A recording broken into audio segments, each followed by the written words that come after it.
Hello friends, आज हम सुनने वाले हैं एक बहुत ही मज़ेदार कहानी जो कि एक अजीत नाम के लड़के की कहानी है। और आपको डेफिनेटली बहुत मज़ा आने वाला है। तो ये अजीत जो है ना, वो अपनी पत्नी मानसी और अपनी माँ के साथ रहता था। मतलब घर में 3 लोग रहते थे और इनका घर भी इतना ही था जितना एक आम आदमी का होता है 3 लोगों के हिसाब से। तो गर्मी की छुट्टी में अजीत की बुआ फूफा अपने लड़के सोनू के साथ उनके घर रहने के लिए आए।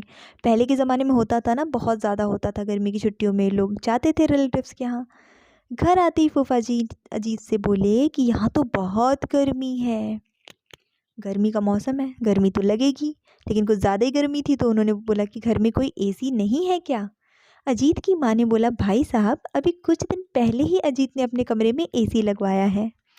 बस यह सुनते ही फूफा जी अपने बेटे से बोले कि सारा सामान अजीत के कमरे में रख दो।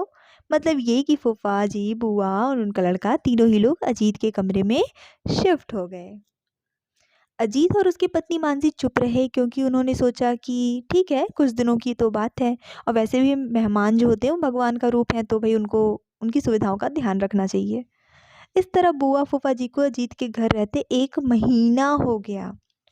ज़्यादा टाइम हो गया ना। तो अब अजीत ने अपनी माँ से पूछा कि बुआ जी कब जाने वाली हैं?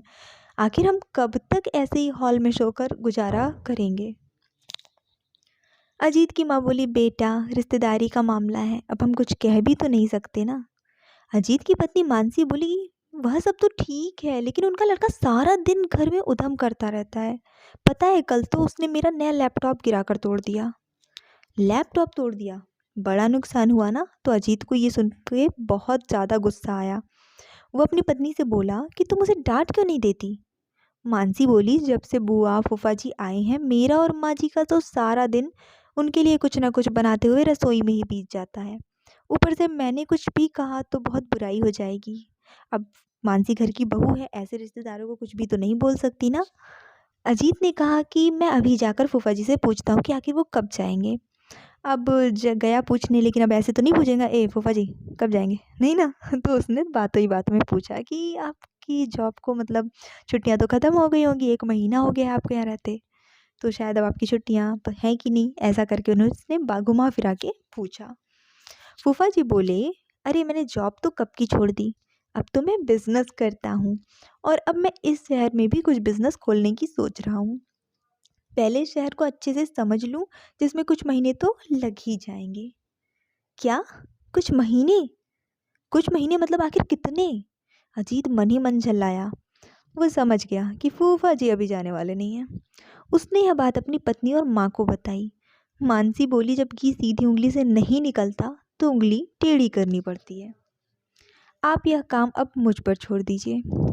फिर क्या हुआ, उसी रात बुआ और फूफा जी छत पर थे। तभी उनका लड़का चिल्लाता हुआ उनके पास गया और बोला कि मैंने अभी एक चुड़ैल को देखा है, वो बहुत डरा हुआ था। वैसे ऐसे किसी को डराना नहीं चाहिए, अच्छी बात नहीं है, लेकिन ठीक है, उंगली टेढ़ी की गई है तो कुछ तो होगा ही।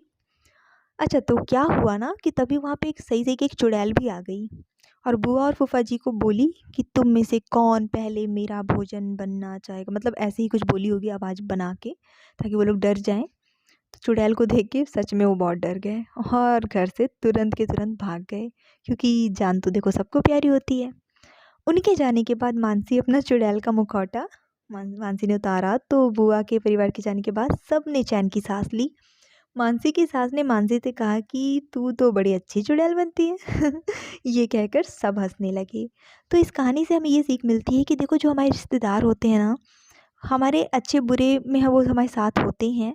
और हम किसी मुसीबत में हैं, परेशानी में हैं, तो हमें निश्चित रूप से उनकी हेल्प लेनी चाहिए। और उनकी नहीं लेंगे तो आखिर किसकी लेंगे। लेकिन सिर्फ अपने एंजॉय करने के लिए, सिर्फ अपने टाइम पास के लिए या सिर्फ अपनी सुविधाओं के लिए उनको ज़रूरत से ज़्यादा परेशानी असुविधा उनके लिए उत्पन्न नहीं करनी चाहिए। और साथ में मैं पर्सनल रिकमेंड करूँगी, यार इस तरह से चुड़ैल बन के किसी को डराना नहीं चाहिए।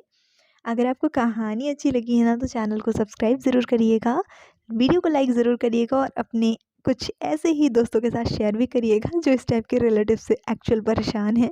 सो मिलते हैं एक नई कहानी के साथ। Till then bye bye.